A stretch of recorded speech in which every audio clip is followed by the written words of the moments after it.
As we already know that cash book is a part of subsidiary. Now we understand the application of transaction to the cash book. Firstly, we have to understand the transaction nature. Prepare cash book, single column cash book you will have to prepare. So on the basis of single column cash book, you will have to maintain one column, that is cash column. So the first transaction in 2023 is business commenced with cash rupees 2 lakh. Business में जो है start हो रहा है और 2 lakh rupees के साथ आपका बिजनेस स्टार्ट हो रहा है. कैश बुक को मेंटेन करते हुए आपको सिर्फ दो बातों का ध्यान रखना है कि आपको रिसीट कितना हो रहा है, आप पे कितना कर रहे हैं. क्योंकि जो आपकी रिसिप्ट साइड होती है वो आप डेबिट में रिकॉर्ड करते हैं और जो आपकी पेमेंट साइड होती है वो आप क्रेडिट में रिकॉर्ड करते हैं according to the rule of the real account. So आप बता रहे हैं इस ट्रांजेक्शन के अकॉर्डिंग कि जो रिसीट हो रहा है आपके बिजनेस में वो 2 लाख रुपीज़ है. दैट मीन्स आपने बिजनेस में कोई पैसा रिसीव किया है. तो जो पैसा रिसीव होता है वो कौन सी साइड रिकॉर्ड होगा, डेबिट साइड. तो दो ही बातों का ध्यान रखना है, रिसिप्ट या पेमेंट, उससे हमें उनकी साइड पता चल जाएगी. तो यहाँ पर 2 लाख रुपीज़ हमारे पास आए हैं. तो द क्वेश्चन इज कि ये रिसीट है या पेड है. तो ऑब्वियसली आए हैं तो ये रिसीट है, तो ये ट्रांजेक्शन आपकी रिकॉर्ड होगी debit side. Second transaction is receive cash from A. Again, we received cash in our business, so we will record it in debit side. The next transaction is paid wages 50,000 rupees. यहाँ पर आप कुछ expenses, कुछ wages pay कर रहे हैं, तो business से पैसा जा रहा है, तो आपकी payment side कौन सी होती है, credit side. So ये transaction आपकी payment side पर आ रही है. Next transaction is purchase goods in cash from Ashok. यहाँ पर आप गुड्स खरीद कर लेकर आ रहे हैं अशोक से 10,000 रुपीज़ के. तो आपने अशोक को पेमेंट किया होगा, तो जब आपने पेमेंट किया तो आपकी कौन सी साइड ट्रांजेक्शन जाएगी, क्रेडिट साइड ट्रांजेक्शन जाएगी. Next is credit sale rupees 10,000. यहाँ पर आपने सेल करी है, बट आपको ये नहीं है कि आपने ट्रांजेक्शन जो है क्रेडिट बेसिस पे करी है, कैश बेसिस पे नहीं करी है. So this transaction is not related with the nature of the cash.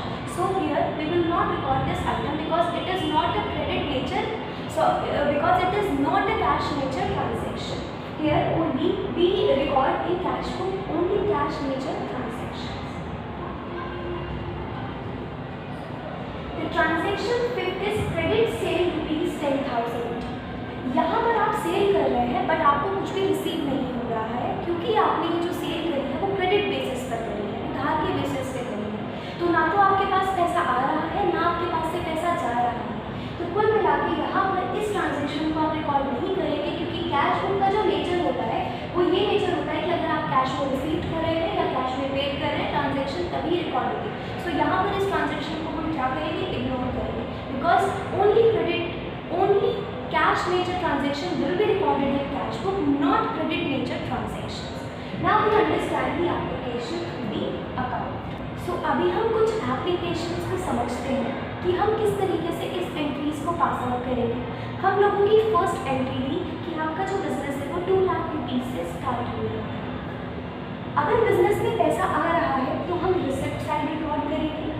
ये हम लोगों की रिसिप्ट साइड है और ये हम लोगों की पेमेंट साइड है according to the rule of real account. आपके बिजनेस में पैसा आ रहा है तो दैट मीन्स बिजनेस में कैश आ रहा है और बिजनेस में जो स्टार्टिंग में पैसा लगता है उसको आप कैपिटल बोलते हैं. तो यानी कि आप यहाँ पर कैपिटल से रिकॉर्ड करेंगे कि आपको जो है 2 लाख रुपीज़ आ रही है. नेक्स्ट आपकी जो ट्रांजैक्शन थी वो थी कि आपने मिस्टर ए से 1 लाख रुपीज़ जो है रिसीव करे हैं. तो ऑब्वियसली यहाँ पर भी आपको पैसा आ रहा है. आप रिकॉर्ड करेंगे कि आपको पैसा किससे आया है. आपको ए से पैसा आया है तो आप रिकॉर्ड करेंगे यहाँ पर 1 lakh rupees amount in the cash column. Your next transaction is आपने कुछ एक्सपेंसेस वेजेस पे करे हैं और वो वेजेस आपके हैं 50,000 रुपीज़. अब आप कुछ पे कर रहे हैं तो पेड साइड कौन सी है आपकी, क्रेडिट साइड. आप हमेशा वहाँ पर वर्ड यूज़ करेंगे बाय और आप डेबिट साइड वर्ड जो यूज़ करेंगे वो टू नेचर का वर्ड यूज़ करेंगे. तो आप बाय साइड पर यहाँ पर लिखेंगे कि आपने जो कैश पे किया है वो किस फॉर्म में किया है. तो वो आपने पे किया है वेजेस की फॉर्म में, दैट इज 50,000 रुपीज़. डन. उसके बाद आपने यहाँ पर जो है फोर्थ ट्रांजेक्शन में purchase goods in cash from mister Ashok 10,000 rupees, यहाँ पर भी आपने कैश जो है पे किया है, क्योंकि आप कुछ खरीद कर लेकर आए हो तो आपने कुछ ना कुछ पे किया है। तो यहाँ पर आपने जो पेमेंट करी है वो क्यों करी है, क्योंकि आपने गुड्स खरीदे हैं, तो दैट मीन्स आपने क्या किया है, परचेज किया है। तो आप यहाँ पर रिकॉर्ड करेंगे बाय परचेज, और आपने गुड्स कितने के परचेज किए हैं, 10,000 रुपीज़ के, तो यहाँ पर आप 10,000 रुपीज़ के अमाउंट के कॉलम में जो है मेंशन कर देंगे। नेक्स्ट ट्रांजैक्शन आपकी क्रेडिट ट्रांजैक्शन थी, और credit transactions will not recorded in cash book, only cash nature transactions will be recorded. Okay, now हम लोगों का अब बैलेंसिंग का टाइम है, क्योंकि हम लोगों के पास यहाँ पर कुछ डेबिट ट्रांजैक्शंस है, कुछ क्रेडिट ट्रांजैक्शंस है, and we know that double entry system के अकॉर्डिंग आपका डेबिट साइड हमेशा क्रेडिट साइड के क्या होता है, इक्वल होता है। तो आप क्या करेंगे, यहाँ पर एक टोटल चेकआउट करते हैं सबसे पहले कि आपका टोटल ऑफ डेबिट कितना है और टोटल ऑफ क्रेडिट कितना है। आपका जो टोटल है डेबिट साइड का वो आता है 2 lakh and 1 lakh rupees, that is 3 lakh rupees. उसके बाद आपने यहाँ पर क्रेडिट साइड का भी टोटल चेकआउट करना है, 50,000 प्लस 10,000 दैट इज 60,000।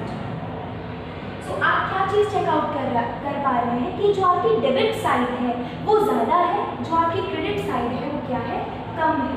जब डेबिट साइड आपकी 3 लाख रुपीज़ है, क्रेडिट साइड यानी कि आपकी रिसिप्ट ज़्यादा है, पेमेंट जो है कम है, तो इस टाइम पर आपका पॉजिटिव बैलेंस चल रहा है, क्योंकि हमारे पास पैसा ज़्यादा होना चाहिए, पेड कम होना चाहिए।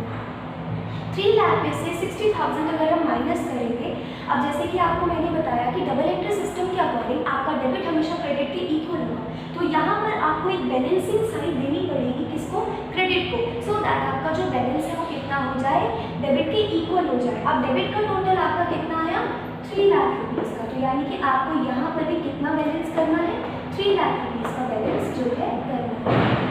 उसके बाद अब आपको ये देखना है कि 3 लाख करने के लिए आपको यहाँ पर कितना बैलेंस देने की ज़रूरत है। तो ये बैलेंस आप इसको देंगे बाय बैलेंस के नाम से, by balance carry down, because हम इस बैलेंस को फिर नेक्स्ट मंथ फॉरवर्ड जो है करते हैं, that's why we have to record the word CD carry down.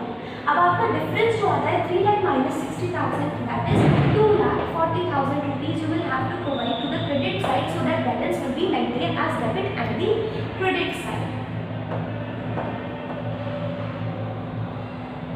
So this is your cash book. Cash book means the transaction which is related with the cash. We have to record it in cash book. Cash book is a subsidiary book, a part of general, because numerous transactions is divided into several parts. That's why cash book is made.